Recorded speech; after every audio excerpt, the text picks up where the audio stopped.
They won't even have decrease because the values went down. Let me know when you're ready, mister.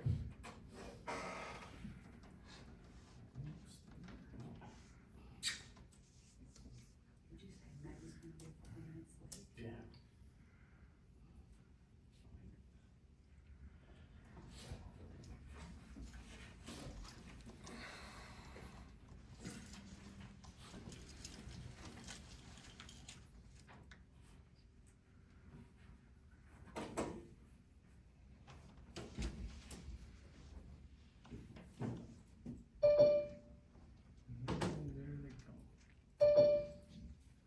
Can you leave that screen up, Jason, so we can see who comes in? Just 1 second, I gotta turn off some tools and then it's all yours. All yours.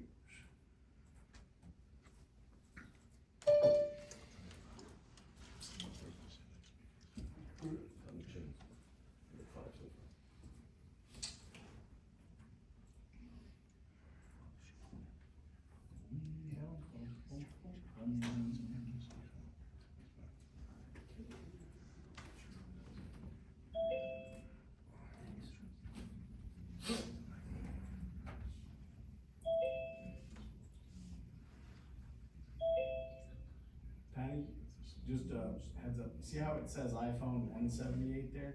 Mm-hmm. Typically, I ask that person to give me a name and address so we don't let random people in. We haven't had that problem since the winter of sort of thing. What do you think? I mean, you can keep an eye on it and see if anything starts popping up, and then cut it off. I think you can also individually not let them do chat. So I have chat shut off just as part of the group. So yeah, let them in then, and they can't, if they can't chat, that was what the problem was what they were typing in the chat. If the chat shut off, then I wouldn't worry about it. So you don't wanna worry about it. Because that's why I was keeping this over here, so the stuff wouldn't show up on the. Yeah. Of course. Yeah. Green one. But it won't now. Alright, let's go. Okay. Recording in progress. Okay, we're gonna call to order the meeting of June 10th for the Board of Finance at 6:35. Mike CRC is present, Jason Lathrop, Mike CRC, Norm Weaver, he is in place of Dan Flanagan, Lucinda Van Ethan, Lori Flagaroli, Kyle Leary, Patty Murphy, and Mark Wynn.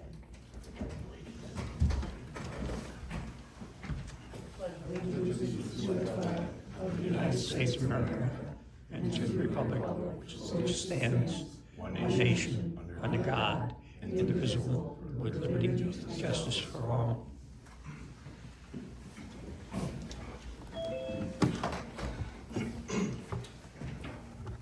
Public input, and we're gonna just keep it to 3 minutes, okay, Bill? Yep. Come forward, state your name and address for the Sure. record. Bill O'Brien, I live 8 Wycliffe Street. I may go just a hair over 3. If I do, Rob's gonna give me just 30 seconds of his time.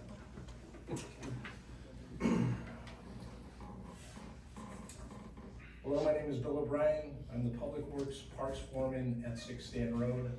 I'd like to take a few minutes to talk about the impacts of the current proposed budget cuts. I'd like to talk about the things we do on a daily basis. I have a crew which consists of 2 full-time and 2 seasonal mowing guys. With that size crew, it's a full 40-hour a week of mowing. At this time, one of my full-time mowing guys are actively deployed to Qatar with the military. Every day, we have to borrow someone from the highway crew to get all the mowing done, which in turn leaves them shorthanded. Now keep in mind, we'll be adding a new police station, senior center, historic train station, and town green at the bottom of Church Street. Meanwhile, we still have all the same properties we've had before. We're not adding in any additional employees. There's talk of hiring a maintenance person for interior cleaning of the historic train station and other new buildings, but that will have no impact on exterior maintenance. The rest of my crew consists of myself and 2 others. Our duties consist of spring and fall cleanups, storm damage repair, irrigation and park building startups, blowouts and repairs, applications of fertilizers and herbicides, pool startup and maintenance, small mowing runs, tree and shrub trimming, mulching, flowers, trash, bathroom cleanings 3 times a week. 10 ball fields to make up and maintain, for Little League, Legion, and Windsor Locks High School. In 2024, we made up over 200 fields. We're on target this year to meet or exceed that. In the spring and fall, we also prep, maintain, and have to paint lines weekly for 5 to 6 soccer fields, depending on the season.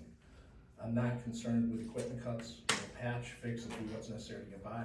I'm more concerned if a maintainer's position is lost, it'll absolutely affect services, whether it means grass goes uncut, fields don't get made up, or trash isn't picked up. Something will suffer, which brings me to winter snowplow. As mentioned before, the town has now added a new police station, senior center, historic train station, sidewalks along with the new town green, and along with Main Street walking paths, which will be a constant battle, because we can only push the snow to the road instead of the tracks. And the state will in turn throw the snow back onto the walking path. By adding a new police station, along with the old safety complex and ambulance, we will now have 3 places instead of 2 to plow, which will be a priority. By that I mean someone will have to be staged there. Yeah, they could just. By that I mean someone will have to be staged there, and snow must be removed every couple inches for first responders. The new police station has no thought for snow removal. There's limited space to put snow. It will have to be moved multiple times to clear the lot. In addition, the sidewalks are huge. You cannot snowboard these. They must be removed by machinery. I spoke with Scott Storms and Jason Lathrop on several occasions, providing my input on how a rental skid steer and a loader with a pusher will be necessary to do that job efficiently. By removing this maintainer position, we cannot effectively meet the demands of the extra properties that are being put on us. You can't take away a worker and add additional properties expecting the same service, especially a property like the police station that needs constant attention during storms. It's a matter of safety. In closing, I can already tell you, eliminating this position, especially during winter months, will skyrocket overtime and compromise services. That's it. Thank you. Billy, do you wanna leave that so we can attach that to the Sure. minutes? Sure. Thanks. Any other public input? I understand there's a second public input at the end of the meeting. Sure, you can do that, that's fine. Okay. I have some public input. Sure. Who, Pete first? It don't matter. Okay, thanks, Pete. Billy can go.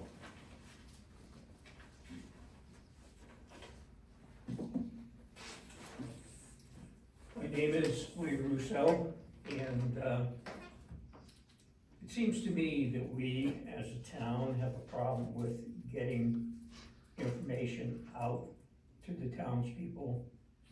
Not everybody here is computer literate, so probably the wrong venue here, but I think that we should be looking into getting electronic sign postage around town where we could scroll various messages to the public, for the motoring public, people, pedestrian traffic. I think that that would be a wonderful idea. Moving on, I for one would like Jason to complete the audit before anybody, before any budget is passed. I, as a voter, would like to know exactly where we stand before we begin moving forward. I would like a new baseline, and that would begin with the audit. And again, I know that we're gonna have departments coming before the board and justifying why we can't have cuts in positions.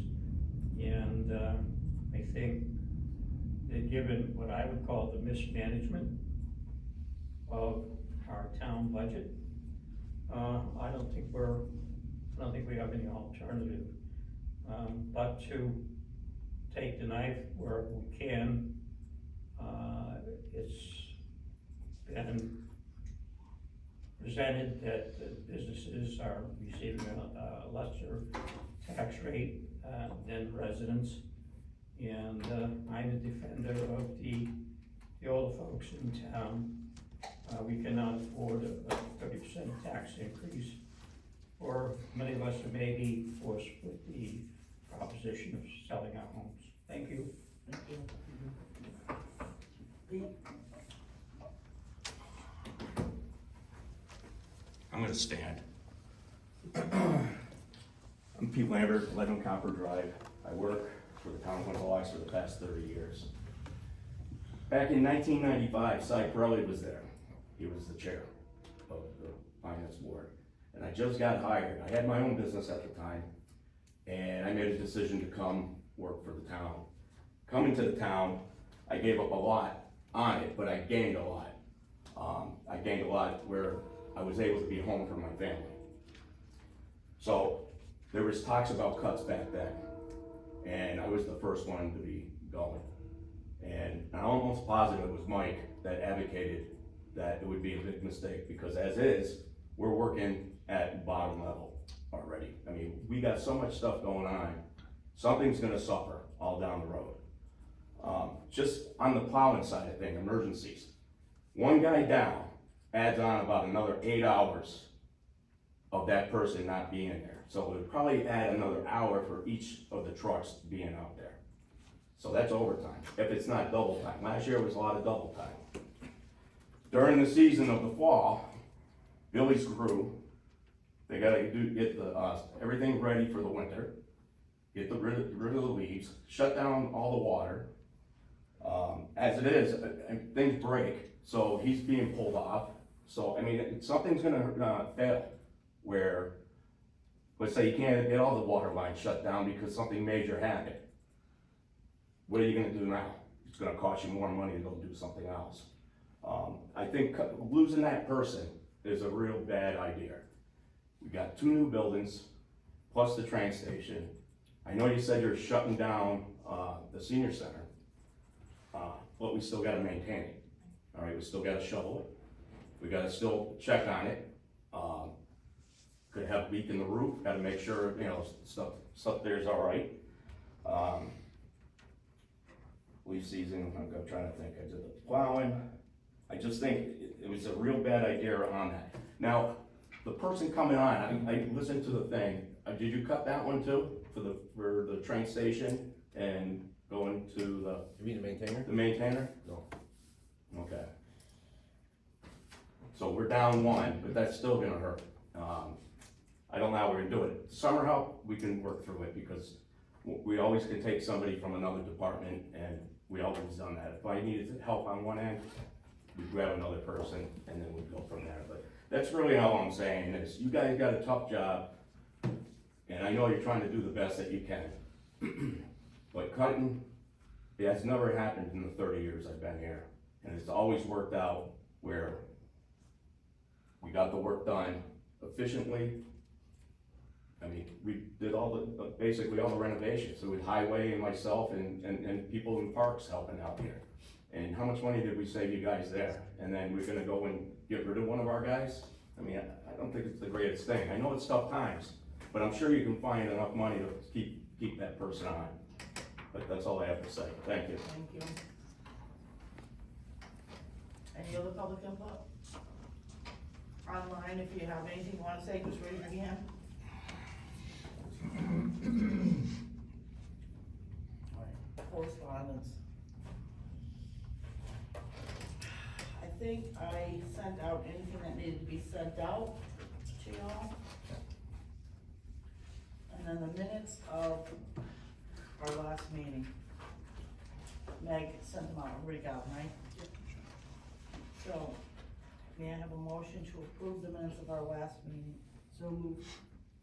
Patty makes it first, do I have a second? Second. Any discussion? All I wanna say is those minutes reflect everything that happened in the way of cuts, there's a list of it. If you can't read them by paper, Christopher has a separate piece of paper telling everybody what the cuts are. So, just so everybody knows that. If anybody wants to know anything, Christopher, town clerk, has the minutes. just to be transparent, you could go to the town hall and get them in, if you don't know how to do it, computer or anything else. All those in favor signify by saying aye. Anybody opposed? Okay. Anybody wanna add anything to the agenda?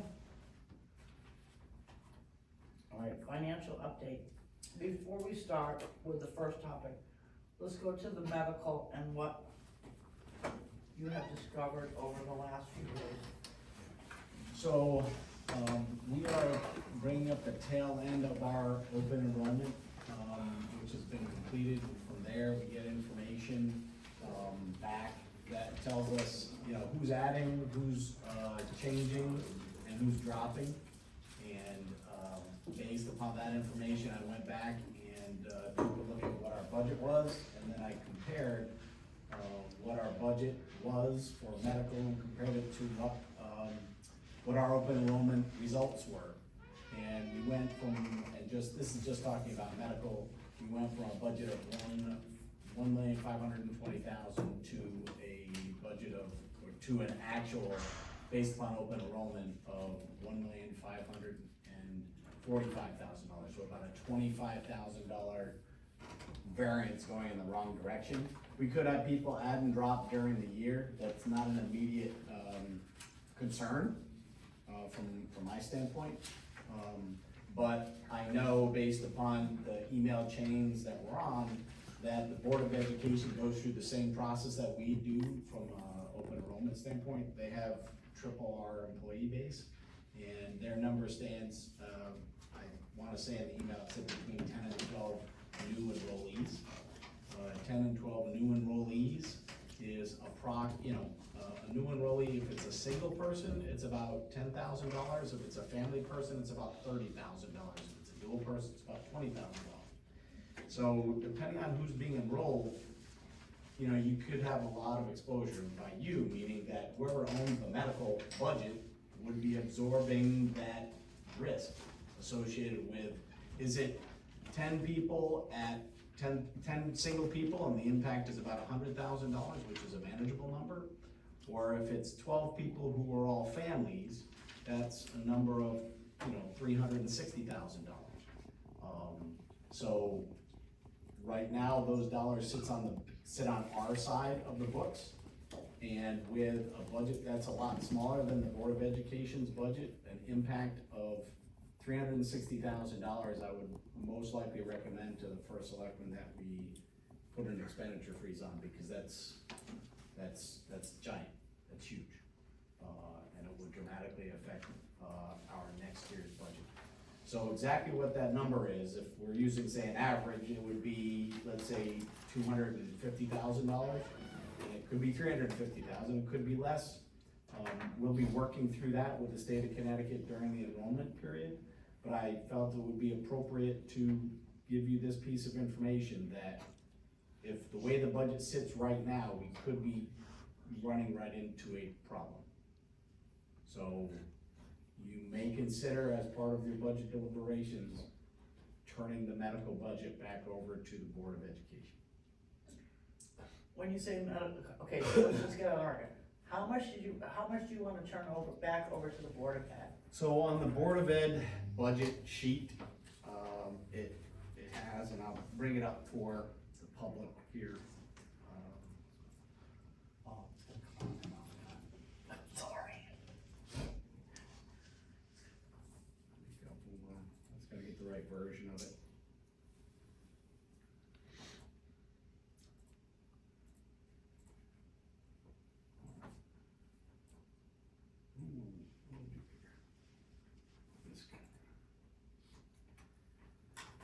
So I'm gonna concentrate down here in this area, maybe zoom in a little bit.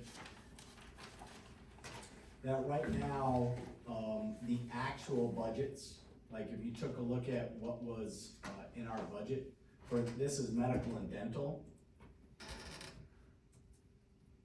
Dental is a fraction of the cost of medical, so I would really be taking a look at medical being the biggest driver.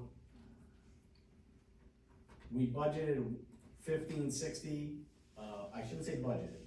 we expected the cost to be based upon enrollment in, I would say, late, March.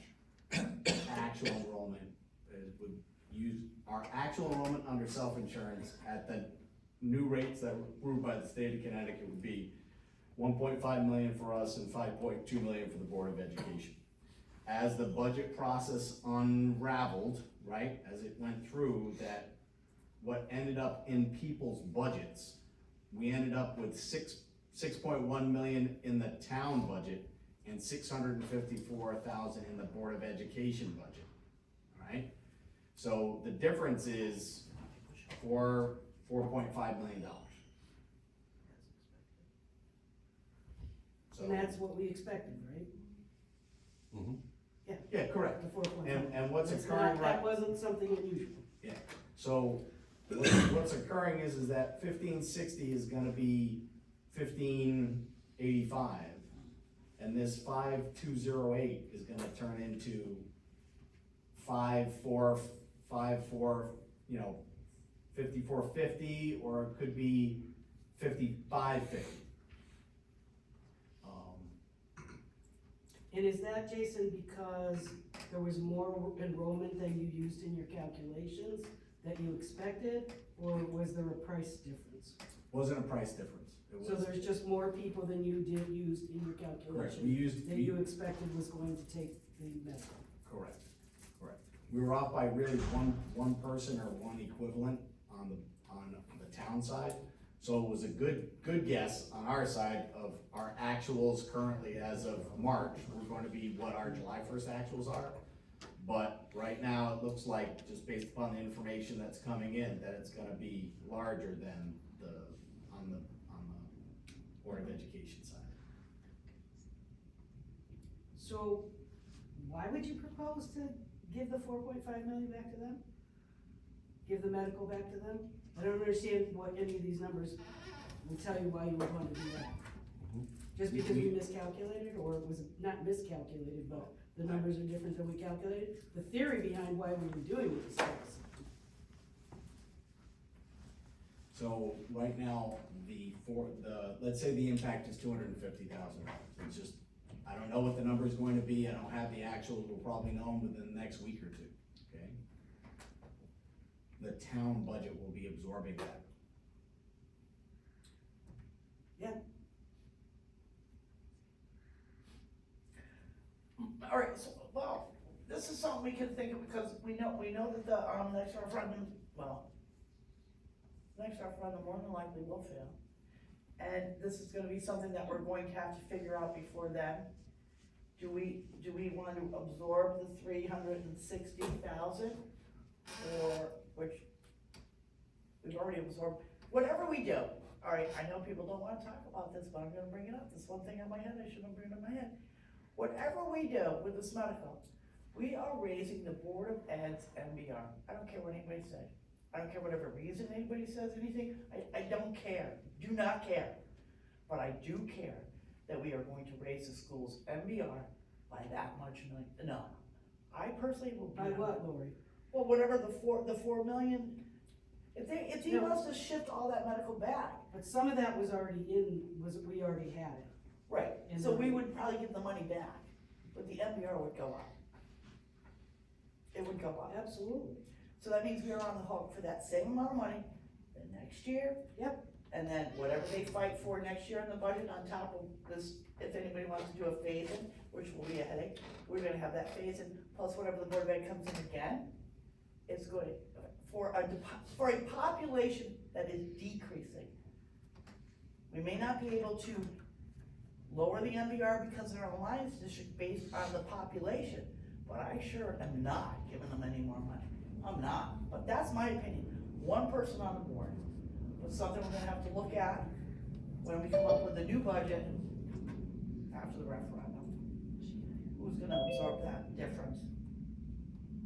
So that's all I gotta say about it. Anybody else have anything to say, Mike?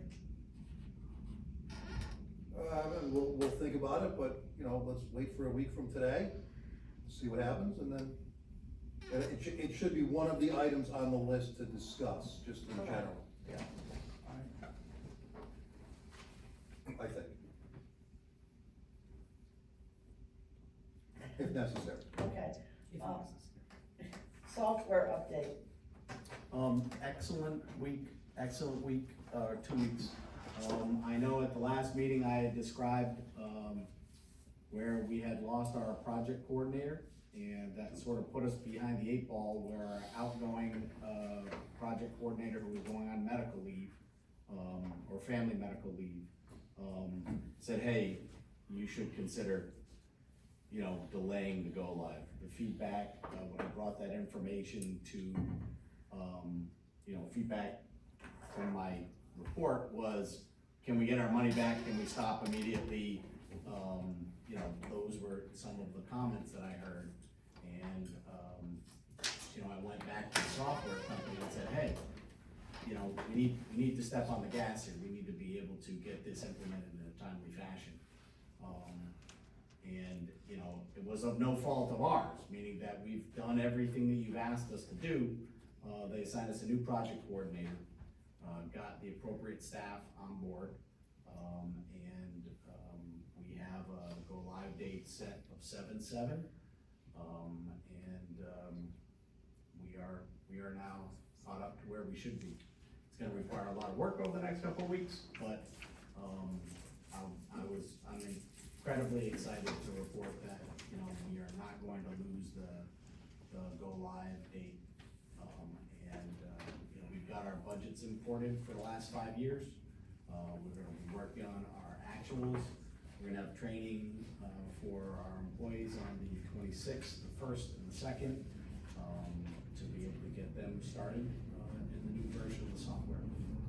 So I'm very excited to report that. It was a very, very sad to report and get the feedback, at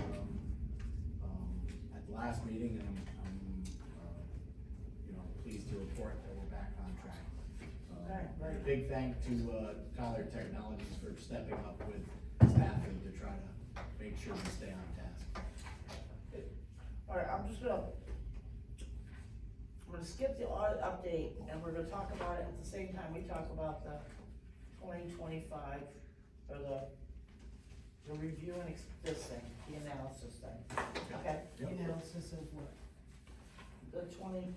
what? The is this the analysis? Yeah, so is it 25, 26, so you wanna skip down to new business? Well, no, I wanna do the transfers first, and then I wanna talk about that and the audit, cause it's all together, okay?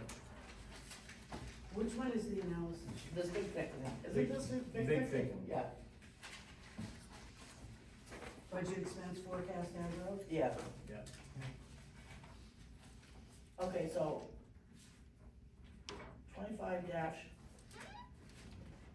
25-33. 31. Well, I didn't, 33's town clerk. 33 is the town clerk. Did you go by order? yeah, well, I don't have, I'm gonna wait, order on my Yeah, agenda. 31's not even on the agenda. Oh, really? Yeah, It was presented 2 months and a half ago. It was tabled at that time. So is it on the agenda, supposed to be on the agenda tonight, or? yeah, look, this one here. Okay, wait, this agenda here, the numbers and transfers were based on the ones we pushed forward, Okay. waiting for explanation. There's a new one here that is not on the agenda, cause I had already posted the agenda. Okay, so, Which is 37, which is the tax office. I also included a revised 31 for your consideration. but the revised 31 is not on the agenda. Correct, yeah, it's a new part of the transfer.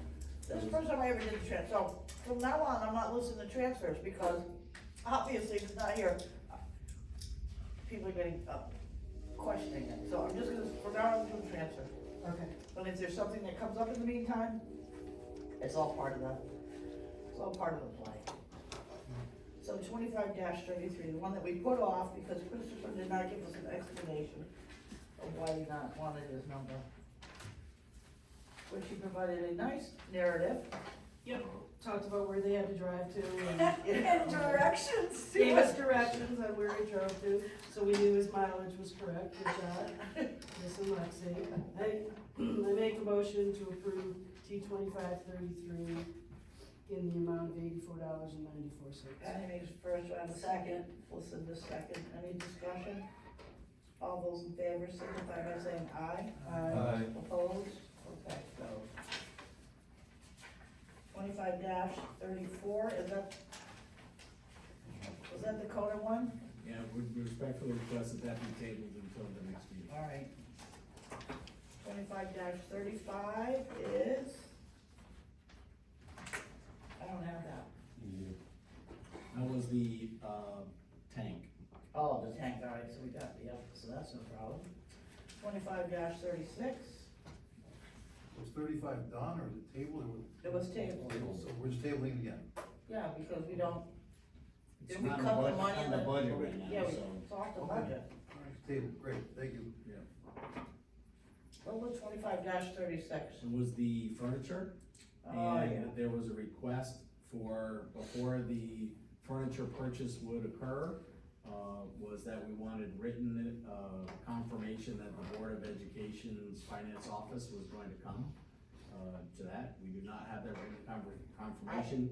I know that there's work being done and conversations being had, but I would be remiss in not at least bringing up the fact that we probably shouldn't leave it the way it is right now. I think we should do something there. Furniture where, what are we talking about? Finance office. Finance office? Mm-hmm. We'll have a real transfer in front of us for that. We had it. So, yeah, if it doesn't happen, if it gets tabled today, it's fine, because we haven't jumped through the hoop that we've been requested to jump through. But I wanna make sure that we can, That we don't forget about it. yeah, I mean, we gotta do something here. We Well, got, I do have good information that someone on Board of Ed side is working with that to find out the answer. So we'll table that till we get the answer. I only know that because I was standing there. Okay, so 37, which is in your packet, is a request from our tax collector to transfer funds for postage for our tax bills. this is a tax bill that will probably more than likely not go out July 1st, correct, Peter? No. Let me answer that question first. Generally, our tax bills go out on or about the 20th. No later than the 20th of June, or else they're not able to get out in a timely fashion in the mail. So underneath and it's because if you send it to QDS, we're part of the other 153 towns that they're trying to do the mailing for. So I would say we're cutting it close, right, with the approval of a referendum to be able to get the tax bills. Okay, Pete, can you come up and, so I wanna talk to you about something else, because there's something else we're gonna have to think about. The next time after the referendum doesn't fail, the increased costs. I wanna ask him about this one. Yeah. Pete, was the postage short on this one because, underestimated on this one because we cut you? Or was it just underestimated? No, it was really underestimated twice. So last year, when we had budgeted from the prior year, when the bills went out, we were short a couple thousand, which we had to use some of the money that we had for the next year's budget.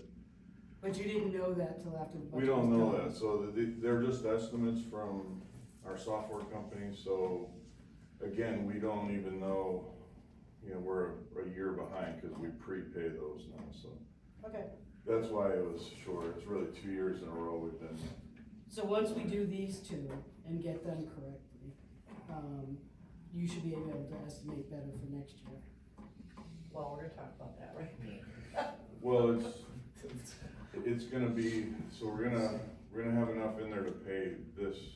It depends on if their estimate was correct Yep. for. Whether you have to send out Right. corrected bills for the second. Well, no, Like- just even like, so when they give me the information, so like, we're kind of ahead one, cause we're prepaying the bills, so at the end of next year, we should have that amount for the July of 26 bills in there. Yep. But that's where it's been running short, it's just, what their estimates are not, they're not right, they seem to be off.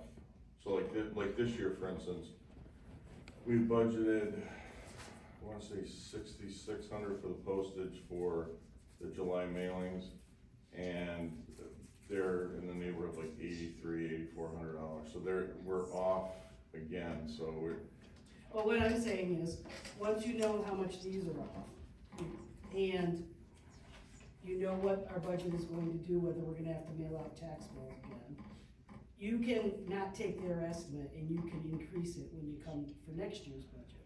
Not the one we're gonna set correct, now. yeah, right, next right, year. Then you should be able to correct that. correct, yeah. Okay. So, we'll vote on this, but then I wanna talk to Pete about if we have a phase in, how that's going to affect postage and everything else like that.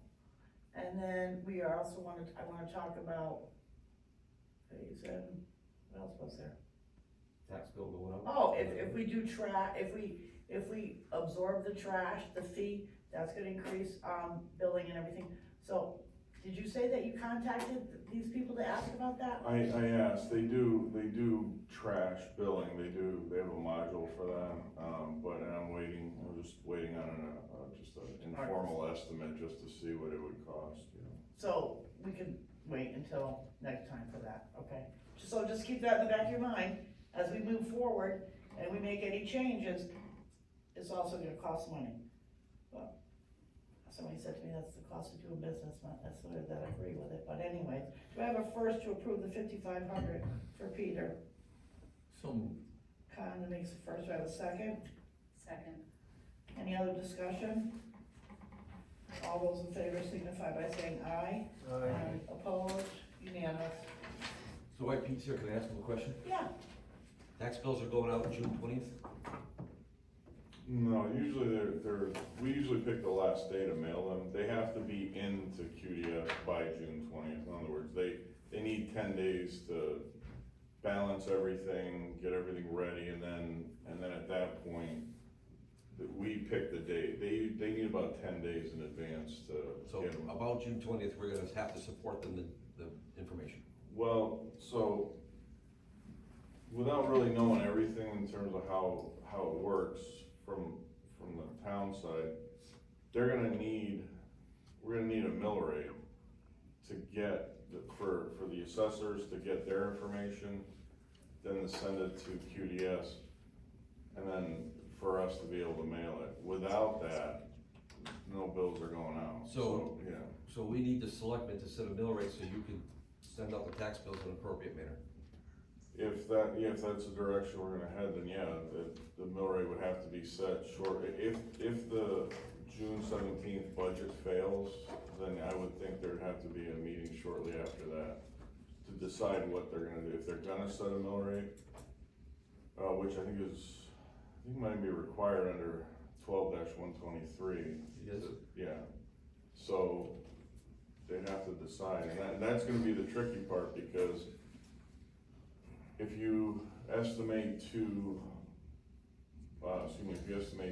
low, and then there's some sort of phase in, and it goes back up, you're gonna have to then mail out a whole new set of bills with the supplemental, additional bills that you're gonna have to have. You don't mail out for supplementals. Well, you will, I think. No, in your normal year to year, you don't send out 2 mailings, you just send out one mailing with the July bill and that's it, the rest is up to their memory. Correct, yeah. So this would add a second mailing because you'd have to adjust to whatever that mill rate becomes. It would add general confusion, I think, for the general public. Well, there's Because nothing you can do about it. I understand that, but in the effort to be transparent, okay, when you're sending out a tax bill that is clearly incorrect, and people get their escrow because the bank has done, whatever the bank does, it says, oh, you're paying this.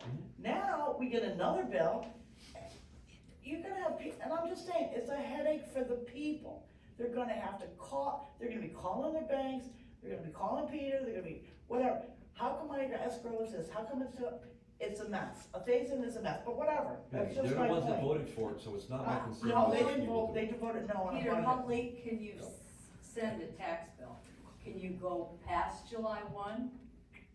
We have in the past, so it can be done. It's just a matter of, it's gonna go out later. I think roughly 12 years ago, I think we sent them out. Oh, my shares. Well, it was the 2012 grand list went out, I think the due date was July 24th. July 24th of 2013, because of multiple referendums.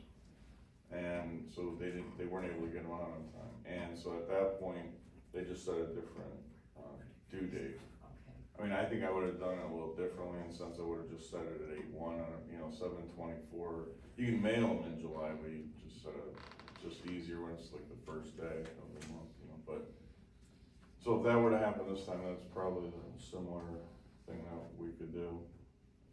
But it will be, I don't know what the feeling is in terms of setting that mill rate, but. Well, I understand from, in passing that, I think he's going for he doesn't wanna set the mill rate, he doesn't feel the board of selectmen should set the mill rate without some recommendation from us. Is the last conversation I had, which, I just tune out at that point, it's like, so I don't know. Well, we proposed one with the last one. We did. And we'll probably propose one with the one, if it fails, we'll propose one with the next one. If the budget fails, our meeting is the next night, Right. the Yes. 18th, cause. I That got still gives people- enough time to, Good. if we can get our stuff together, figure out what the new mill rate would be with whatever our fix were. Oh, we banged through that last time, we were done by 10:30, I think we can get it all done by 10:30. So, I'm still trying to decipher the QDS or software company, they've told us something about they have to send out a letter 10 days in advance of actually sending out the phase-in bills, letting people know there's a phase-in. So there's nothing in the statute that I see that requires it, that I could just not be seeing it in the right spot, but they're saying that they'd have to send out a letter. Now, I know there's a requirement that we file with the Office of OPM, but I don't know, I don't see anything where we have to send out a letter, but I think it's probably just practice to let people know they're gonna be getting another bill, and this is why you're getting another bill. I mean, it's gonna be awkward, because if you do pick a mill rate and then send out a phased-in bill afterwards, your assessment on real estate's gonna be less. I mean, it's gonna be it's gonna be down from where, or actually, I take that back, I think they put exemptions in for the phase-in, is what I think John had told me. So the assessment will be the same, but you'll just have an exemption for a quarter of it or half of it, whatever. Mm-hmm. And we're not violating any state statute by not getting our tax bills out by July 1st.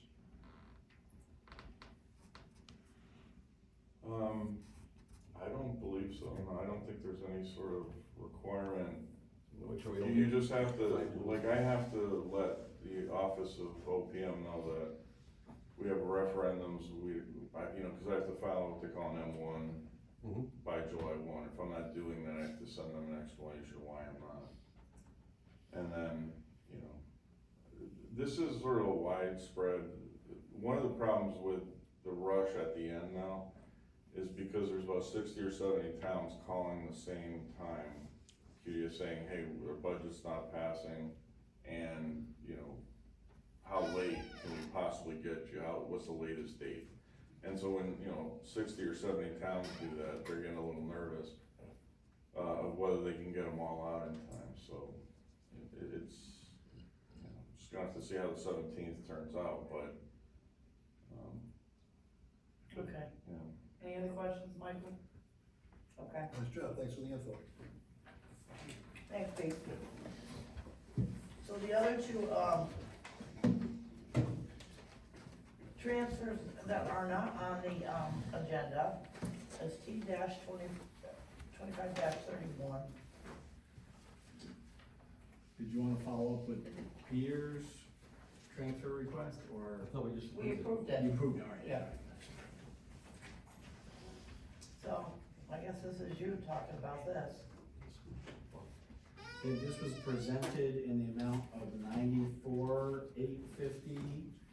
I wanna say in a late April or early May meeting to cover the consulting cost for the two consultants on staff. This was tabled, and we are now, 3 weeks out and have a much better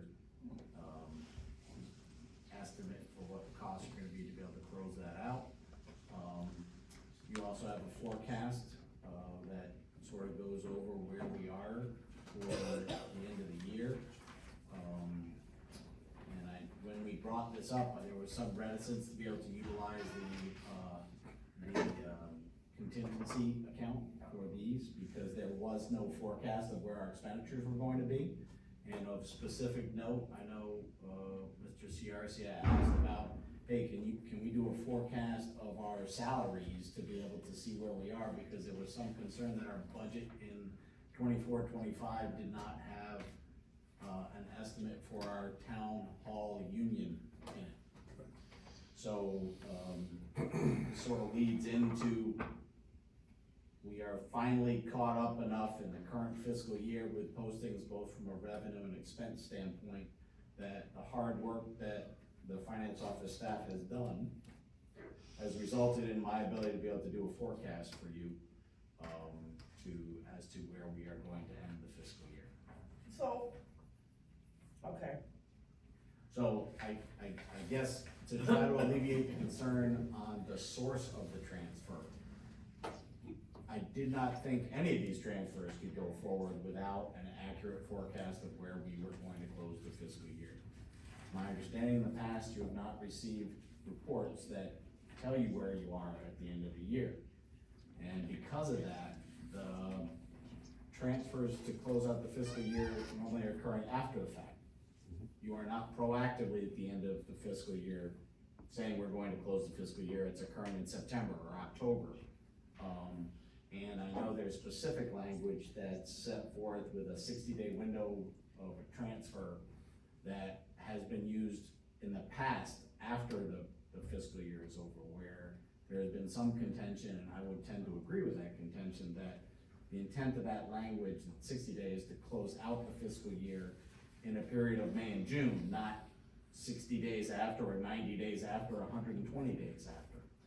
So my intent is to give you a monthly forecast like this, so we can make accurate decisions on whatever might be coming to the Board of Finance's plate every month, not just at the end of the year. So you'll be getting another one of these updated, most likely at the next meeting, to help close out the fiscal year. And if everything works out with that forecast and nothing dramatically changes, the transfers to close out the fiscal year in the fiscal year, rather than waiting until after the fiscal year. We spent a lot of time trying to close out purchase orders at the end of this year, because we're switching software, so we don't wanna have a bunch of stuff hanging out there. So it's actually a pretty good year to actually start to do this process. And what I'm hoping will become a normal monthly reporting cycle for you guys. There's probably more information in this packet than you would receive on a monthly basis. Generally, the first 3 pages of that packet are our expense forecast, the next 3 are our revenue forecast, and then the final, whatever it is, 20 some odd pages are the actual printouts from our software, which is sort of like the backup of what we based it upon. So if we want to talk about that before we do that transfer, I'm glad to sort of walk you through that forecast. Or we can do the transfer and then walk through the forecast. what do y'all think? Let's talk about the transfer. Okay, Mike? Sure. Talk about the transfer first, then the forecast? That's fine. All right, let's go. Transfer. It might pull the forecast in a little bit, talking about the transfer though. Yeah. I Okay, don't think we need to talk them independently. all right, so T-25-31, I have a motion to approve. Let's make a motion, then we can discuss it. I'll make the motion, I guess, to start it for discussion purposes, to approve T-25-31. Have a second? Second. All right, now discussion. All right, here we go. So the contingency fund, Jason has right now in your forecast, 117,000, correct? Yeah. Generally, we hit that pretty hard, the last month of much harder than 117,000. Do we have generally the police overtime, we hit some money from that. Is that the line that is 284,000? Yep. 810. Where's that gonna come from then? So at the bottom right of the forecast, it shows when you add up all the negatives and positives, we're gonna end up with 284,867 to the good. All right? Is that just in the police line or is that in total? That's in total. So if you used contingency at this point, the transfers that would occur on June 24th would be interdepartmental. It would be from the other departments to be able to close out the year. And hopefully, as the budget rolls out next year, we try to keep to our budget lines so we don't need transfers at the end of the year. Well, let's talk about the public works excess funds there. They've got almost 300,000 in excess funds? What, how come where's that coming from? So from a snow removal, we had a good winter. That's only $7,000, I'm not worried about that one as much. Yeah, so, The other two big lines. so if you wanna go to the detail, I'll sort of go through the detail. It says 20,000, 20K supplies. On a 158,000 line, but. So this is, the numbers behind, this is from a forecast, and you're asking sort of what lines are, Hold in there. yeah. So these are all the lines on the public works line. So again, we talked about snow is a different department, but that's a piece of it. I'll just give you an instance. So you have salary and wage regular DPW, where our balance as of 5/27 was $207,000. I forecasted a per pay period run rate of $20,000 per pay period times 6.2 pay periods, which, excuse me, that's that formula, which means that we're only gonna spend $124,000. Tell me what that means, Jason. It means that we have a fractional salary left over from the departed public works director, and we have one employee on leave, which Billy alluded to as part of his comments at the beginning. So we end up with $80,000 left in that account. And where did the 6.2 that you used as your factor come from? The number of payrolls left as of 5/27. The number of payrolls left in this year? At that time, when we exported the information. Fiscal year. Yeah, yep. And at the point too is because there's one day, the June 30th is a portion of the payroll that will be accrued for. Okay. And then you can extrapolate that across every salary line, which hopefully addresses the concern that Mike had, said, hey, what about, the people that weren't budgeted for this forecast out of actuals? And you can take a look at a couple other lines. We're under in gas, diesel, and lube. That's one of the transfers that's on your discussion here. We're under on street signs, and if I widen this out a little bit, there's a variety of uncommitted balances. When you add them up, it's significant.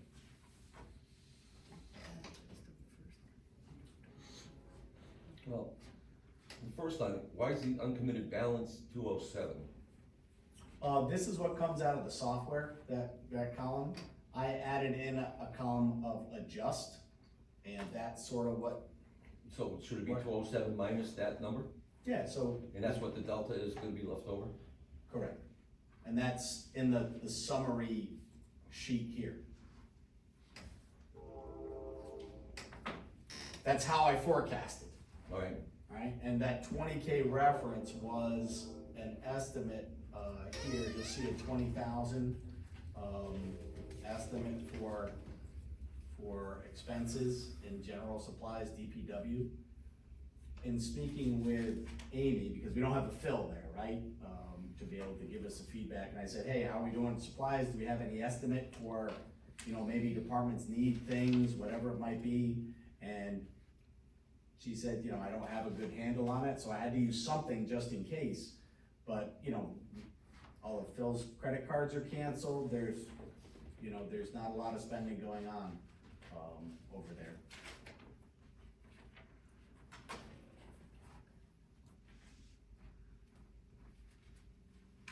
So my assumption is we would've had a bunch of spending going on at the end of the year, but because there's no director there, there's no spending going on. You know, the question was, do we have enough supplies, fertilizer, this, that, the other thing, and we appear to be okay.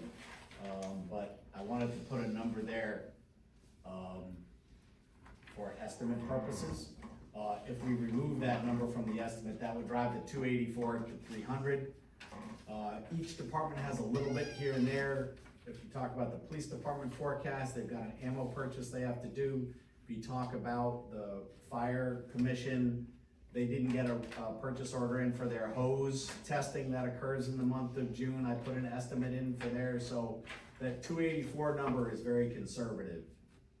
You know, I tried to put allocations in there from with the best information I had at the time. So I'm very comfortable with the salary forecast, how the expenses roll out at the end of the year. We have been working with our department heads, giving them a warning, stop purchasing, starting back in May, warning people we're closing the fiscal year and trying to get back to spending money during the year rather than spending money at the end of the year. Well, it's that old saying, you know. I love that, because usually what happens is, oh my God, we got so much money left over, we need to spend it. I say, start closing out and, It's already spent, well, Yeah. obviously not. no, it's spent on overruns on other departments. Well, yeah. Anyway, all right, so back to that. So the good news is from an expense standpoint, we're to the good right now in the forecast of $284,000, all right? And I'll go into the revenues real quick, Lori, because I know I wanna get back to that transfer, then we have to do the transfer for the trees. So from a revenue standpoint, this is really, good news that from a collections total revenue standpoint, we are 2 million to the good. Because of that 2 million to the good, meaning collections are above where we expected them to be, that we will not be using the $350,000 we had budgeted for use of the tax stabilization fund. Thank you, Michael. So from a revenue standpoint, we'll be better collected, over revenued. I'm not sure what the correct terminology, to the tune of $1.7 million. And we'll be under expended by about, 300,000, so a total of 2 million to the good. So you mean the general fund's gonna go up by $2 million? Based upon the forecast that we have here and the collections, and, I'm just the person assembling the numbers. The hard work really has been done by the tax office, Peter and his staff. If you go from a collection standpoint, and I would throw John in there too, because, we budgeted $1.5 million for supplemental tax collections. Peter through 5/28 had collected over $2 million on a $1.5 million budget. And that's only collections through 5/28. That's just hitting it out of the ballpark. Collections 733,000 above what's budgeted for property taxes.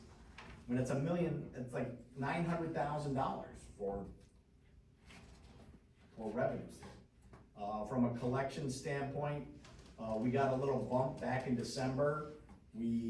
As we were closing out our ARPA encumbrances and making sure we had all of our funds encumbered, we didn't have enough projects to close out the ARPA fund. We moved in $160,000 increase to our ARPA lost revenue forecast. From a education cost sharing standpoint, the Board of Education has requested reimbursement for special education students in excess of $550,000. They have not requested any of that money or to access that money yet. They have a right that if they're overexpended at any, at the end of the year, or typically they would notify a Board of Finance during the fiscal year, that they might have use of those funds. Over the past 7 years, that's only happened once, and it happened happened early, not sort of late in the game here. So I think those funds are gonna fall to the bottom line. There's some, I don't wanna say not so good news, but, you know, I think we're not gonna hit our building permits number. I mean, we could have a great June, we had a few building permits at the end of the year last year that put us way over the top, but I think right now, based upon the forecast that Mark and I took a look at, we're gonna be a little bit under. You know, from an investment income, we budgeted $150,000. Conservatively, we're gonna collect over $750,000, so we're $600,000 of the good.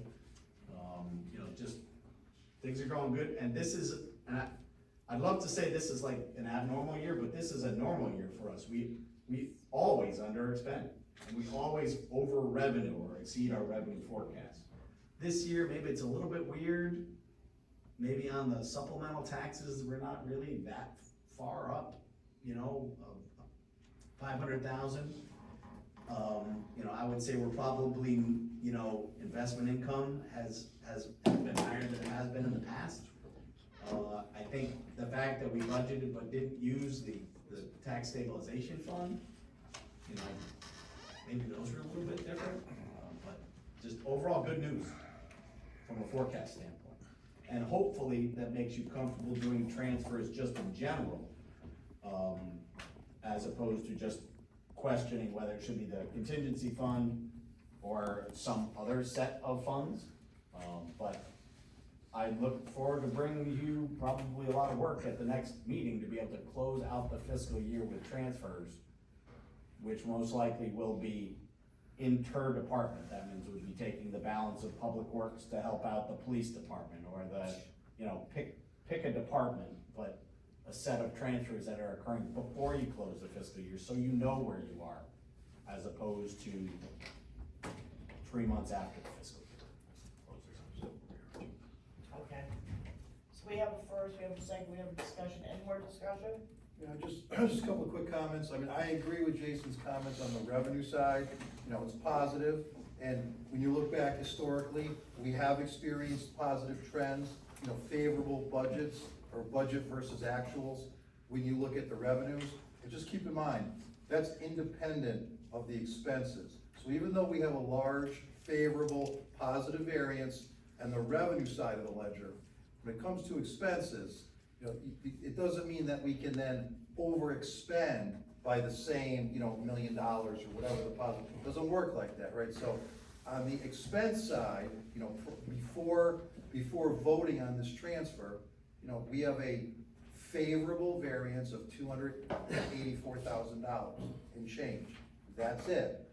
If this transfer gets approved, that means our favorable spending variance is gonna be south of $200,000.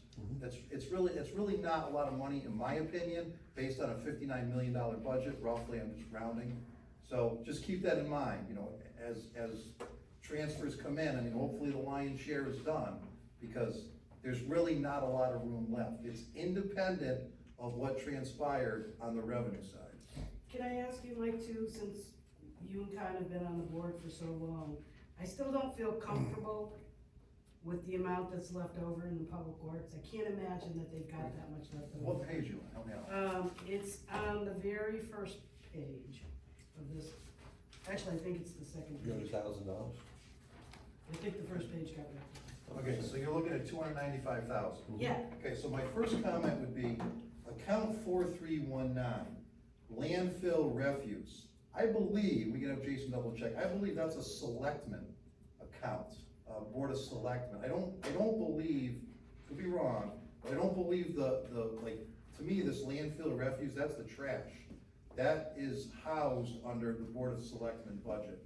So if it's rolling up in the totals of public works, so be it, but I think I would probably, my comment would be to carve that out.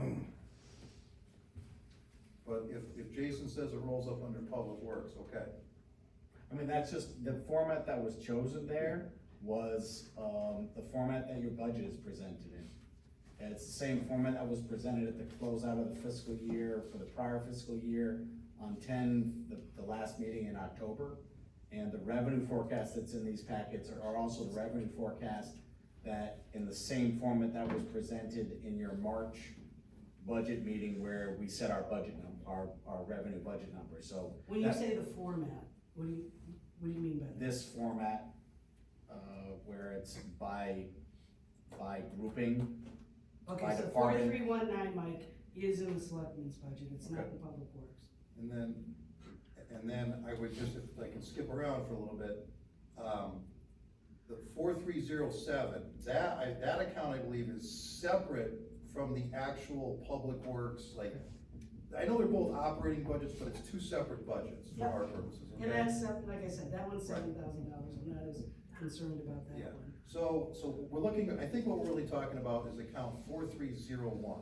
It's $158,000 favorable. And I'm probably speaking out of turn here because I'm just hearing some of the information for the first time tonight. But it sounds like they're down one person, right? They're down a maintainer for whatever reason. And then we all know that our director resigned, a few months ago. So there's gotta be at least some salary savings there for various reasons. Now, is 158 the right number? I don't know, but it sounds like there's at least a few months of salary savings for a couple individuals. So it doesn't surprise me directionally that it's a positive or favorable variance. Yep. How much, we can, I guess we can dig down and figure that out. Well, I think if you take out the line for the landfill and put that back in the selectmen's, if we Yeah. were looking at it, it's much less. Yeah. And we are down people, so that makes a lot more sense. I wouldn't have felt comfortable saying we've got all this extra money left over if we were saying public works had that much extra money, because Yeah. that's not possible. Yeah, and then, no, fair point, and then, even the final account in that analysis, Public Works Garage, I don't know this, but that may also roll up under selectmen. It is. It does. Okay, so really, we're looking at account 4301. Yep. Which is, as you said, it's almost half of what the total is. And if it's 90% salary, then that makes more sense. And from a forecast standpoint, when a budget transfer is approved, you're not changing the $280,000. You're just changing that, instead of it sitting in contingency, it would be moved up to the finance line. It doesn't change, your actual expenditure forecast doesn't change.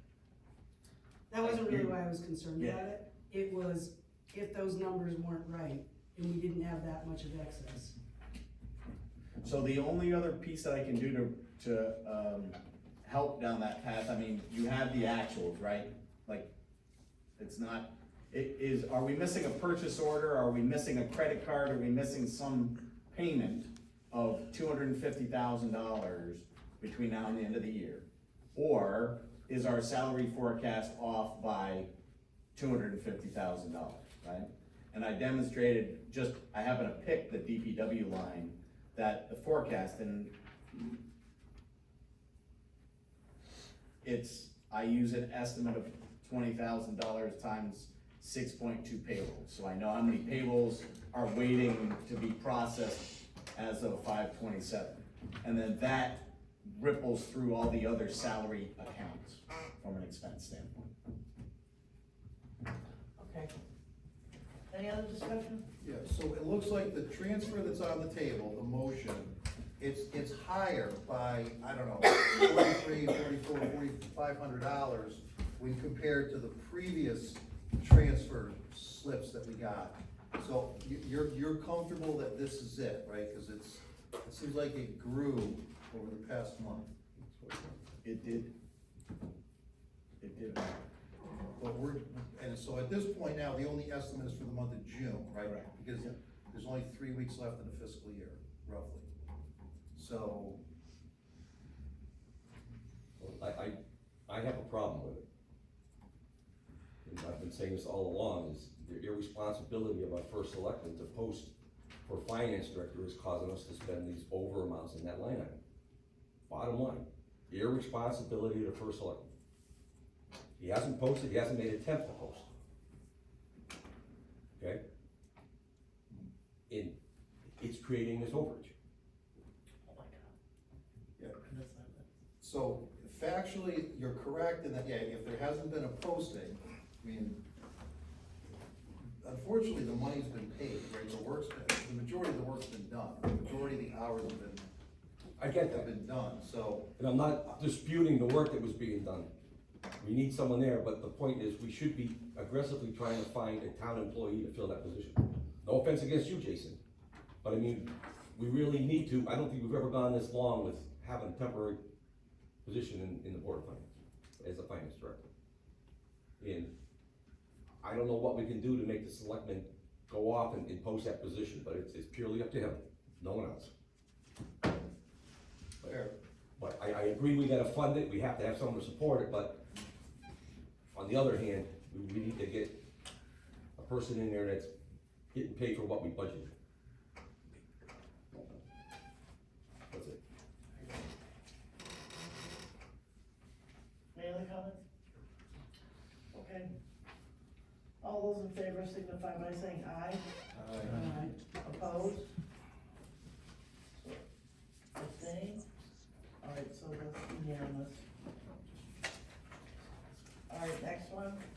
There's no number on this, It'll be 38. 38, T-25, T-25-38. Is that the blank one? Yeah, Is that 38 on it? That's the tree one, correct? yeah. Yeah. So talk to this. So at the, one of the, I wanna say it was last week or the week before, the selectman was informed in person, in writing, and via, email that there was an emergency situation regarding tree work that needed to be done in 4 of our parks. The primary park that, was listed on there, or the most expensive portion of the parks that needed to be addressed, was tree work at PC Park. The concern is there was an unsafe environment for people to be able to mow underneath, which is, a public, while it's a public safety, it's also from an OSHA standpoint, you know, making sure that we are keeping our employees safe. And on the second aspect, there was a concern that they did not want summer camp occurring with deferred tree maintenance, line maintenance. So that was brought forward to the Board of Selectmen that did an emergency, bid waiver to be able to have this work go. And the vendors were issued the purchase orders and were contacted to complete the work prior to the 23rd, which is, I believe, the first day of the summer camp.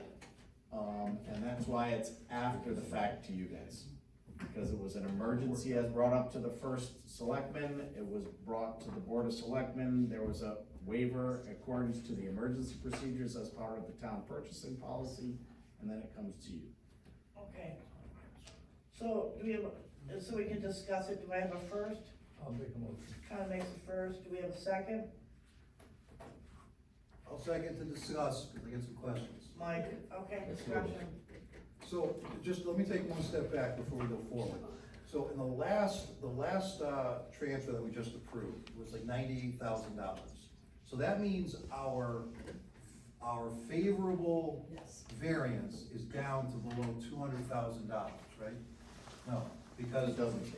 It doesn't change, okay, because you had already included Yes. somewhere in here an encumbrance. Correct. Of that 98, so we're still at 284. Correct. Rounded, so that's good. So I guess I have the same question here. We're looking at a request for, I don't know, $22,000. So is that 22,000, if this passes, is that encumbered somewhere, or does our favorable spending variance go down? So if you take a look at the 4301 department, Yeah. this is like weeds here, guys, a little bit. Yeah, love the weeds. 'Cause I wanna go the other way then, right? If you've got encumbrances of $600,000 in the budget, right? You're encumbering $600,000, which is then giving us a favorable spending variance of 284.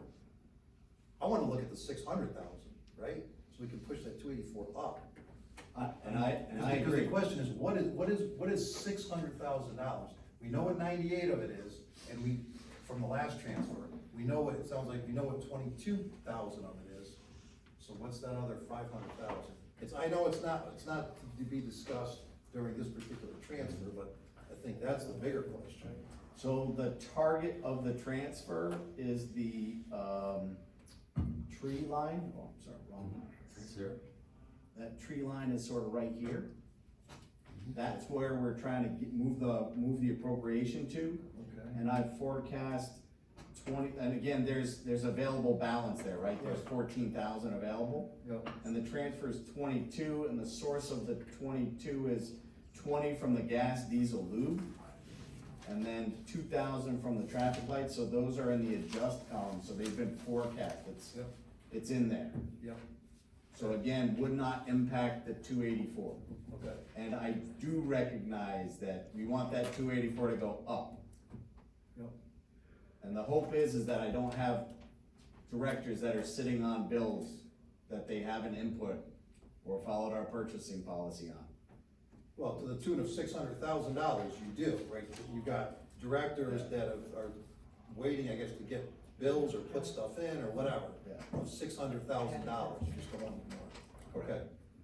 So then I guess my last question on the transfer is, when we look at the first two transfers that we did tonight, they were signed, okay? The last transfer that we did was not signed, but in fairness, it's also the third time it's come before us, right? It's not the first time, so, I mean, there's room for, whatever, 5 or 6 different signatures. Do we have the department supervisors kind of bought off on this, or where does that stand? On the board of. I sent the email, oh, right, I'm sorry. On the older transfers, when I brought them, they were signed. We're worried about this one. Yeah, so, but as far as the tree work, we discussed this at the Board of Selectmen, it was approved at the Board of Selectmen. And it's coming to you. So my apologies for we signed everything today, and that is a mistake on my part that I did not get this one signed. Is it in that package, Lori, that's of the POs right there, of the transfers? Oh, this one? Those are the originals, Lori, right, I think? Oh, here it is, it's all signed. Okay, great. I thought I did I'll it, sign. but So I do have a couple questions. You stated there's $14,000 left in the tree account? in the forecast, as of 5/27, the tree account, which is line 270, is that right? So you're telling me it costs $36,000 to trim 4 trees at Paisley Park? It's 38, and if you look, The there's third more. page of the transfer I shows. don't have that. All right, let me open it up. Let me open it up. And then this one.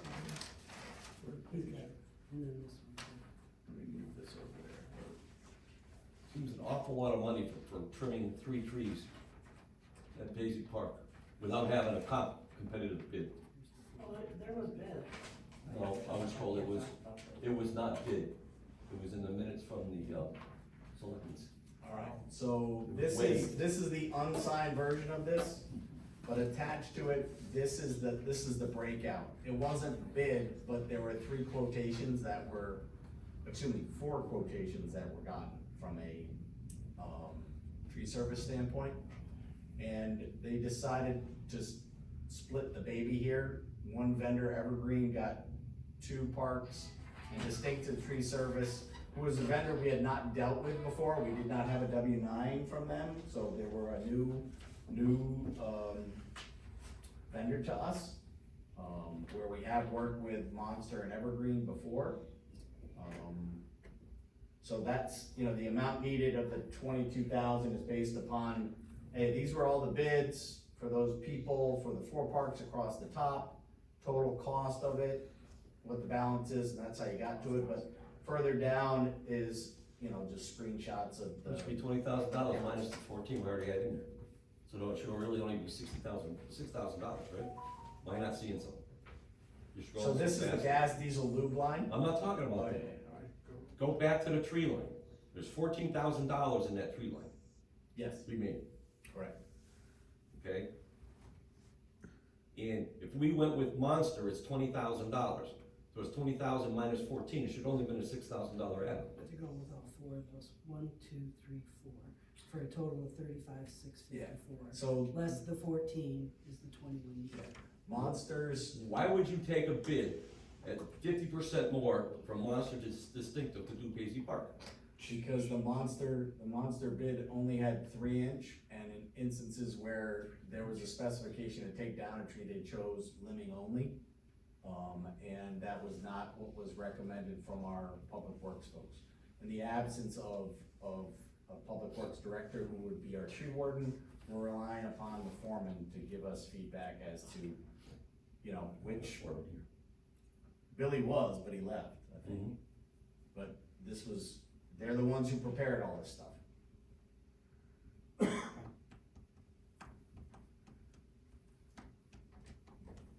And again, the transfers, just for, you know, the 22,000, not the entire amount, because there's a balance there. And I wish I had spelled the account balance correctly, but I didn't. So it is a little off, not off subject, but why was this an emergency bid waiver? I noticed from the That's my selectmen's, next question. I noticed from the selectmen's meeting, there was like a ton of emergency bid waivers. No, there's only one. There's only one that we've received from a bid waiver standpoint in my 1 year here. That's not what the minutes from the selectmen's meeting said. There are a lot of other bid waivers, but not for emergency purposes. Oh, okay, sorry for the distinction there. Yeah. Why so many bid waivers? What causes that? Why so many bid waivers? I guess this would be based upon a departmental request, because I don't do the purchasing. You know, the purchasing is not centralized in Windsor Locks. But if there are items that we can buy off of a state contract or consortium, we normally would be using that. Correct. There is the CROG is one of them. The state contract has some bids. The purchasing policy doesn't grant an immediate waiver and say, yes, you can go use that. It gives the discretion to the finance director and or the board of selectmen. And I have deferred all of those choices to the board of selectmen. And I am not approving any bid waivers based upon either consortium bid or off of state contract. That's why you're probably seeing more traffic going to the board of selectmen. The other piece of it is we are actually doing our best to try to follow our purchasing guidelines, that if we don't bid it, we need a waiver. We had just been doing it. And that needed to be, it was one of the things that was pointed out as part of our audit for the last 3 years, and it's another thing that was pointed out by our office to the auditors, that we need to get better from a purchasing standpoint. And I would think we're gonna do better next year, based upon, you know, working with our department heads, keeping them informed. And every time there's a bid like this, there's a department head that has to show up before the board of selectmen, to explain why you need it and why you didn't bid it and why you didn't use a consortium contract, et cetera. We have had a couple instances of sole source. Like right before this meeting, there was a sole source bid waiver that was presented. I don't know if it was approved or not, but it was presented because of a very specific piece of equipment to use in the WPCA. It was a screw press. And I'm sure there are plenty of screw press or volute screw press manufacturers in the state of Connecticut, the United States, or even in the world. But there was only one that actually fit into the building without ripping the roof off of public works.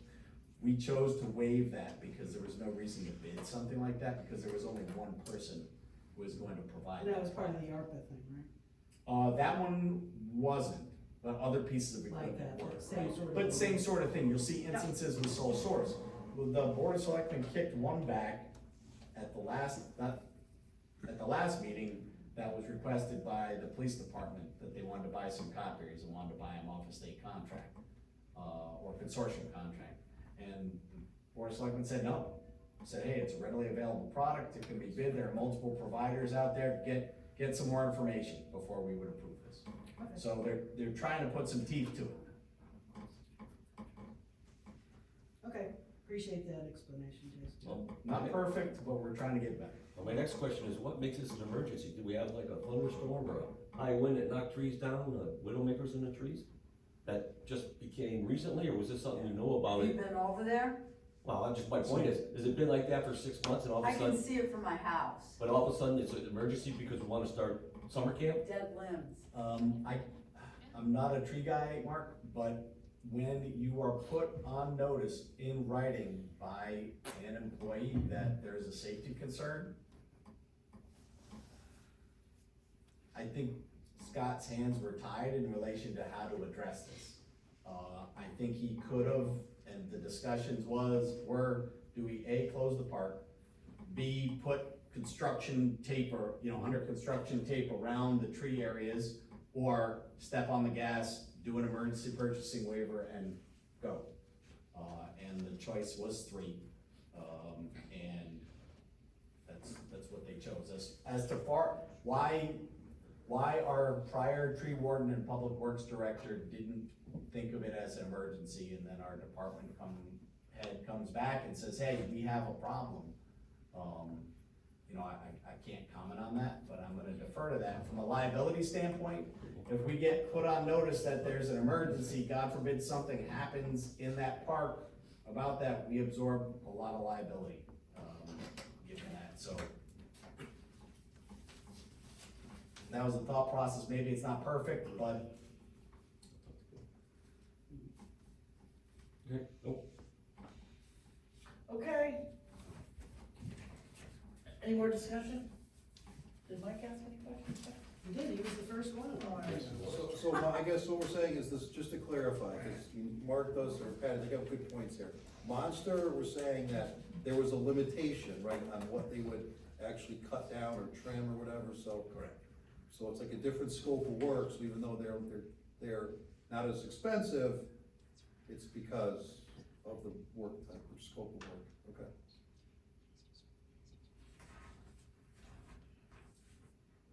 So,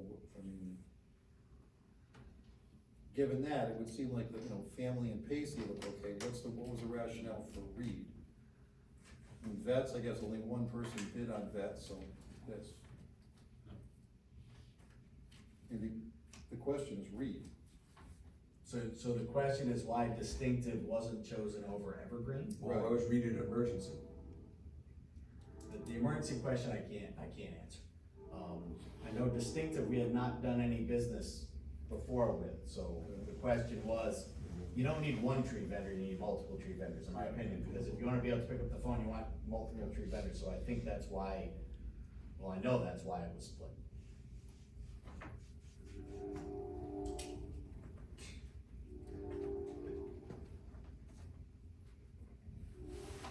Any other questions? Okay. So all those in favor signify by saying aye. So Patty's yes, Con yes, Lucinda yes, Norm yes, Yes. Mike yes, Yes. Lori, I abstain. Okay.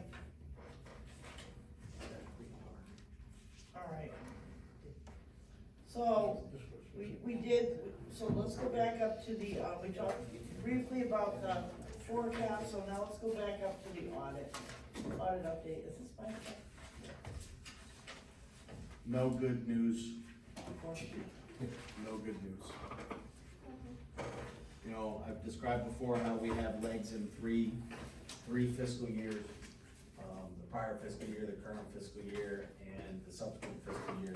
That we take a look at projects, the software, implementation, which has taken up a lion's share of my time, is focused on the next fiscal year.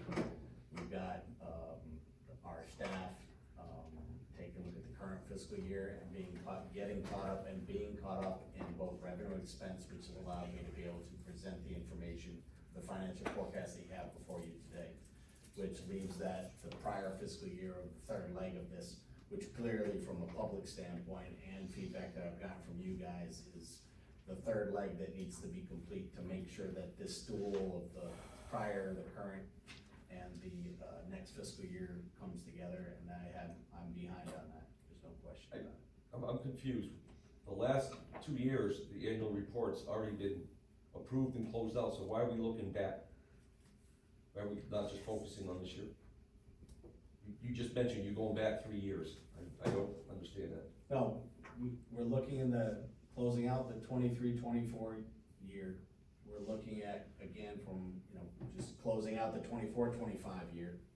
And then in the next year, making sure we have our software in place to be able to open up a new fiscal year. And I think if I take a look at the team that's helping me do that, I've got staff that's helping me do that. But in addition, that's work that you guys are doing as part of going through the budget process to help set the numbers that we end up putting into the new software. So, can you just talk a little bit about what is still in the town's court? I mean, if something's in the auditor's court, I guess that's good, but what's in the town's court? It's the bank reconciliations. That's where we're at. Okay. So all of the other items, you know, whether it was breaking out, you know, the enterprise fund, whether it was the variance analysis questions, investment income questions, fixed assets by whatever entity, those have all been pushed to the auditors. They've been pushed to the auditors and they've been back and forth, meaning that we've given it to them, they've given it back to us, and we've given it back to them. Okay.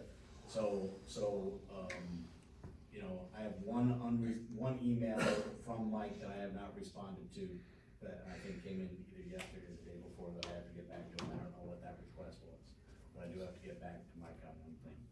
We have had an incredible push for the last 2 weeks working on the current year fiscal software, so, you know, I have to switch gears right now back to the prior fiscal year and closing out the prior fiscal year. So what if anything happens on or right after June 30th, if the financials or whatever report needs to be filed with OPM or whatever state agency is not filed? Okay. To my knowledge, there are two potential outcomes. One is, we get on a list to OPM, and that makes us eligible for resources from the state of Connecticut to be able to help us close out. And then the second piece of it is questions we may receive from bondholders that says, hey, you know, where are you guys at from a financial standpoint? So those are the two question marks. And since 12/31, we've received requests from Bank of America, Citizens Bank, Moody's, and S&P for financial information. Those are all requests. And the response to them is just, it's not done, it's in process? Yeah, and they've asked, where are you at? Can we provide draft financials? And we're not at that point yet. Because of the bank reconciliation, just locking down cash. It's the same 3 bank reconciliations we've been talking about for a couple months. Correct. 4 months.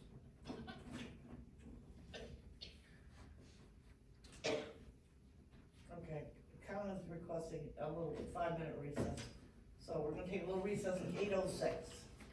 Be back.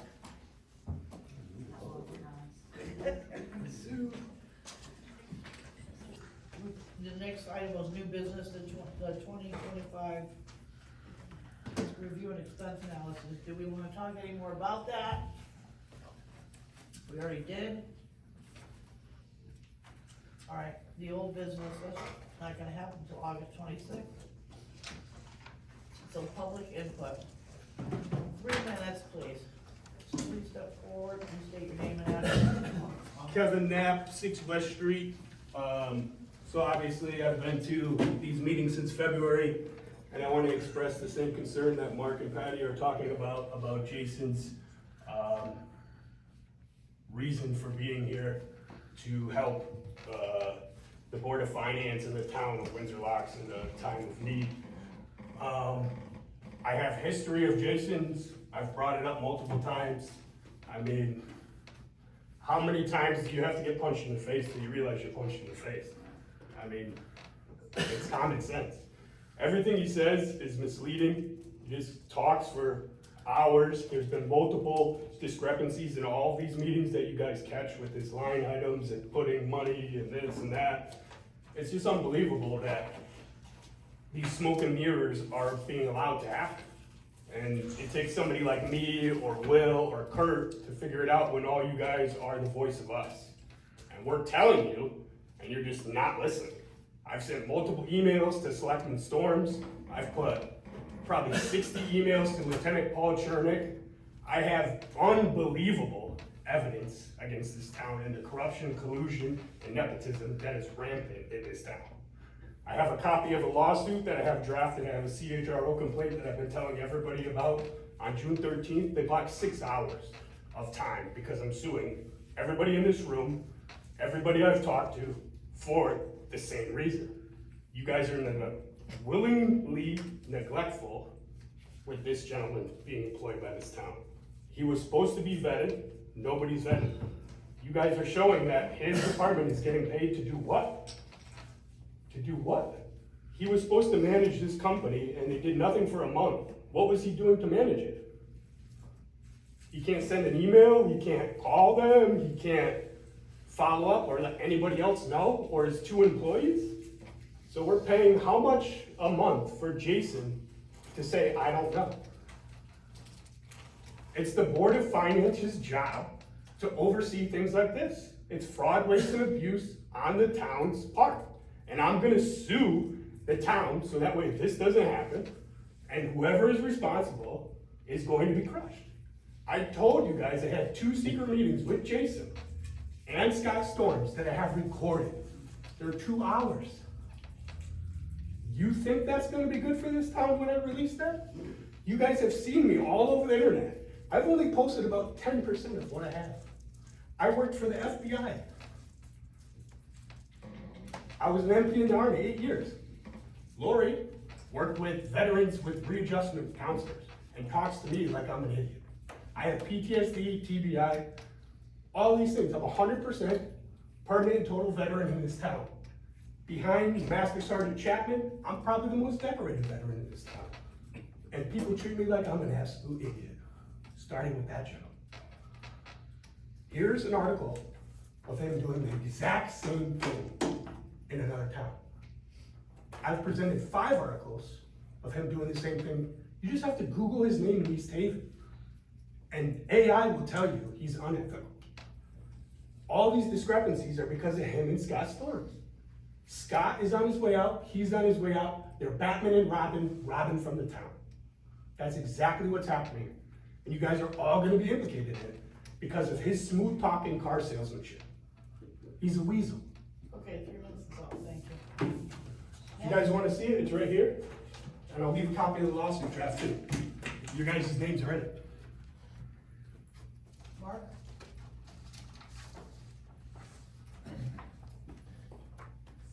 Mark Urso, representing the Windsor Locks Fire Department, and myself as a taxpayer.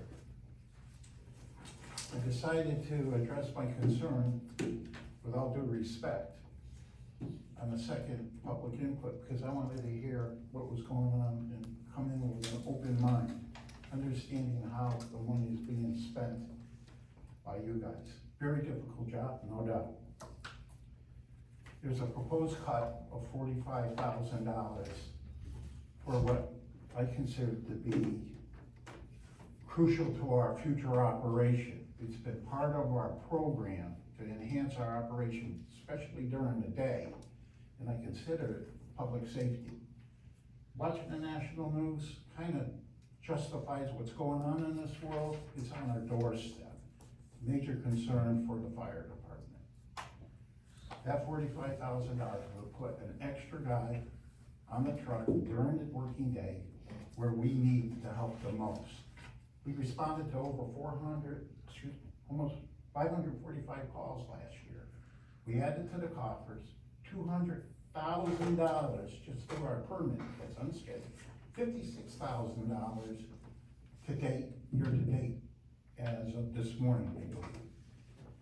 So I'm just asking you guys to reconsider the priorities of how we're spending our money. It's a very difficult job, and I just want to go on a note saying, man, there was a lot of work to get to where we are now. And I'm trying to work on future state, because we're really running on fumes. We buried 3 guys in the last couple of months. And luckily, we're recruiting, I think 5 right now we're working on. So, the word is, I gotta keep on investing on these projects to maintain our operation. And we're running on fumes, so I just want you guys to reconsider from that standpoint of view. And I thank you for your time. Thank you. Anybody else in the audience? Bill? Yeah, I have I think a positive suggestion.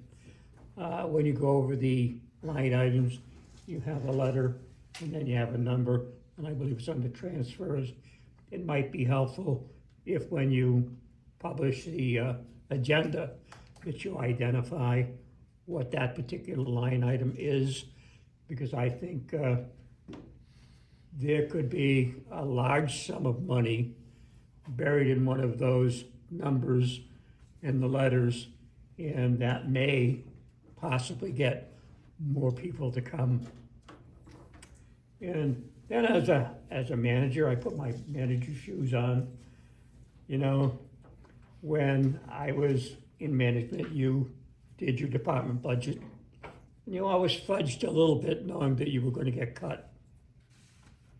You know, when I listened to the amount of money that was over there in the town highway department, that seems like a lot of fudge. And of course, listening to the gentleman from the town highway and comment, I think we had sort of a light winter for snow removal, which can, you know, if we get a bad winter, yeah, then we're going to get a lot of overtime. I personally took a vacation. I haven't been here in a long time, simply for the matter that I was frustrated with trying to get the message out. So now I'm here as a courtesy, and I know we have a few people on Zoom. But how did we get here? How did we get here? How did we get into this crisis?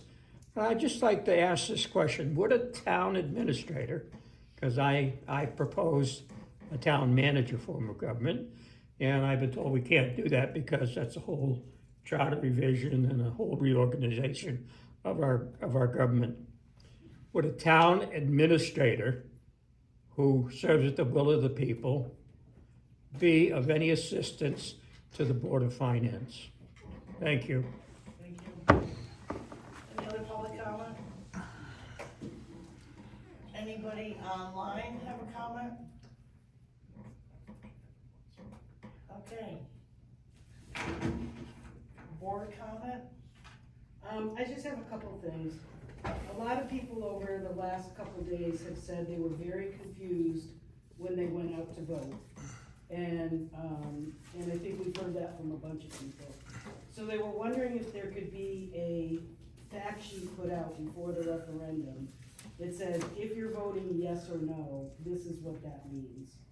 Now, we've only got 3 questions on the agenda.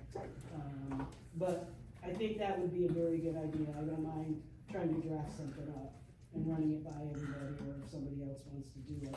That's one. The second thing is, I don't think having the proposed cuts and proposed budgets in the town clerk's spot is the best place for it. I'm glad it's there. I'm glad that Christopher put it out there.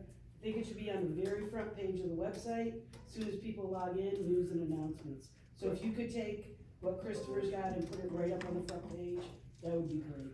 Yeah, Christopher linked to the stuff that we have posted on the finance. I couldn't page. find it on the finance page, to be perfectly honest, Jason. So if we could just put it on the first one, that would be awesome. Okay. Anything else? 2 things. First, 2 of the transfers that we approved tonight are over $10,000. I just wanna make sure, do we agree, I mean, I know we voted to move it forward, but do we agree that those 2 transfers do not need to go to town meeting? I think they do. We're within the range, are we? Well, that's what I'm asking. You know, normally what I don't know, that's what I wanna walk through.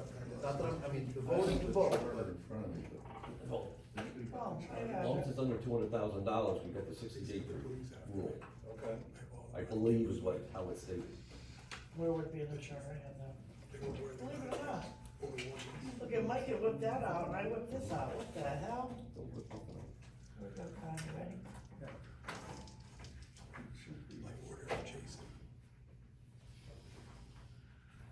But there was a cap, I believe, Mike, on that 60-day.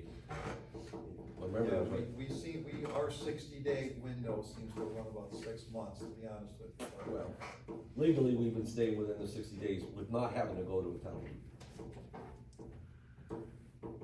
But As long as you're all comfortable that we don't have to go to town meeting, then that's fine. We'll wait for the lawyer to say something. This is still in the index. Just a quick point of information, one is an intra-department transfer, like that 20,000 is not request for a supplemental appropriation, right?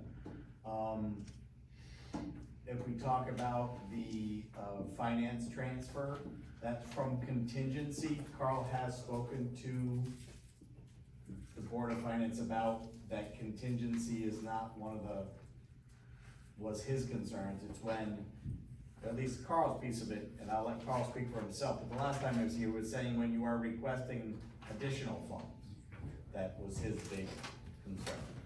Now, interdepartmental, which is what's coming up for closing out the current fiscal year 10 days from now, I think it's important that Carl guide us and say in writing, yes, you can close out your fiscal year. Because otherwise, I don't think we can. well, if it's in the town charter, we can. If it says that we've got 60 days and we don't need him to tell us what the wording says. That's why we'll wait for Con to say it. Because if not, that means in the last 8 years I've been on this board, we've been fraudulent for 8 years. So. What a surprise.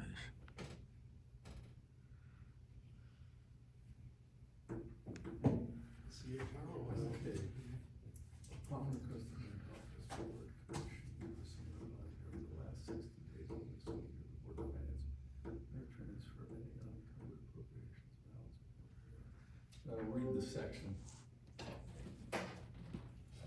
Upon request of any office, board, commission, or similar body during the last 60 days of the fiscal year, the Board of Finance may transfer any unencumbered appropriation, balance, or portion thereof from one office, board, commission, or similar body to another, provided however that this provision shall not apply to the Board of Education. No transfer shall be made to any appropriation for debt service and other statutory charges. So we're within the 60 days. And I heard what you said, so yes, so we're within the 60 days from year end. So just to be clear now, if that's what we're gonna run with, when we get to the month of July, and we're dealing with fiscal year 25 transactions or transfers, now you're saying, if they're above 10 grand, regardless if the accounts are already in the budget, we have to go to town meeting?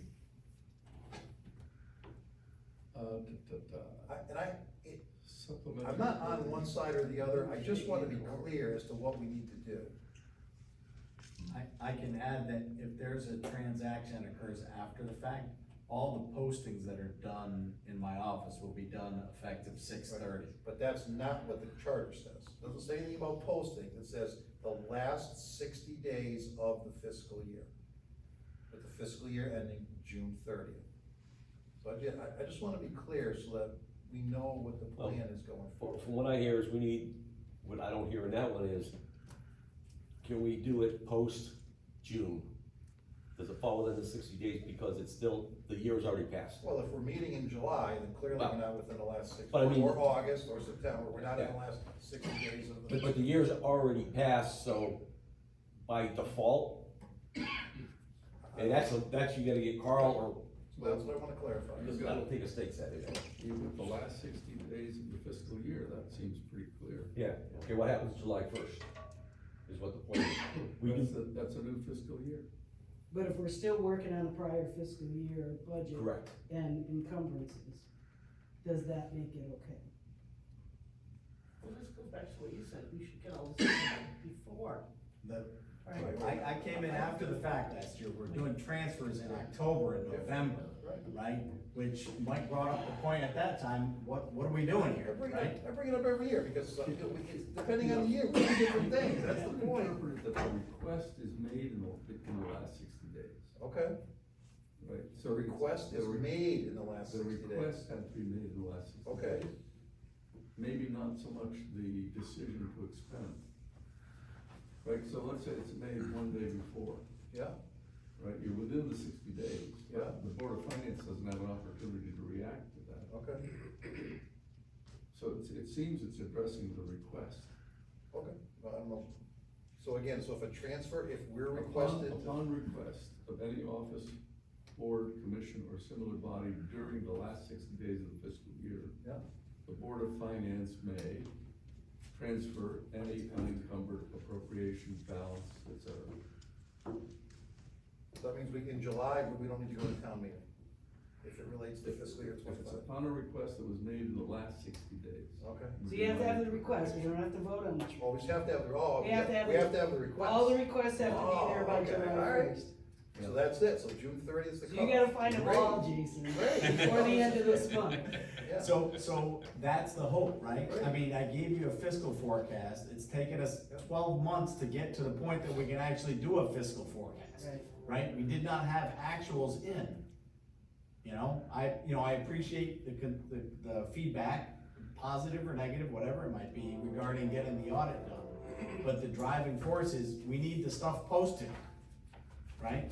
So here, I think we are at a point where I'm gonna update this fiscal forecast for your next meeting and request an ability to close out all of the departments. Right? So then Mike's point of information is, hey, let's close it out within the 60 days, and frankly, that's the way other municipalities act. Well, we'll have the request, whether we decide to act on it. Oh, yeah, correct. All I can do is bring it to Yeah, you for something approval, about it. and then, Okay. I wanna be able to deliver to you as the best information we can. We haven't been able to do that. I think we're at a point where we can.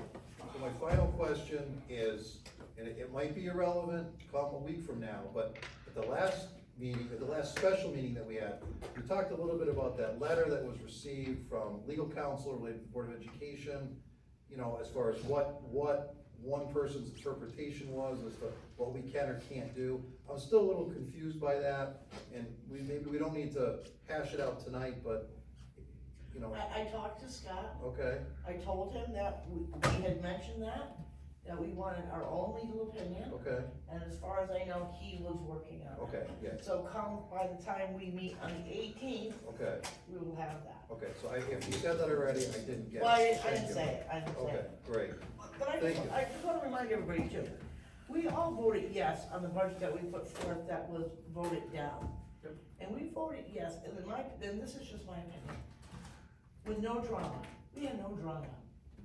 Everybody got what they wanted, during appeals, everybody came and appealed for what they wanted, and we truly gave them a honest budget based on every department's request, without drama, okay? That was, and I even voted for it. I never vote yes on a vote, never. And I even voted it in the polls, and I can guarantee you, I never vote yes in the poll, never.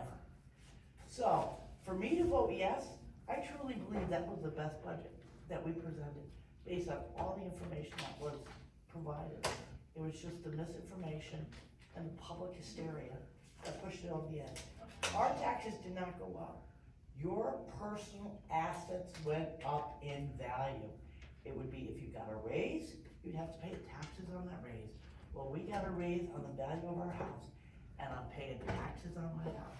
I would much rather, and again, another reason why I voted yes, I would much rather pay tax on my house, than the town's expenses and spending.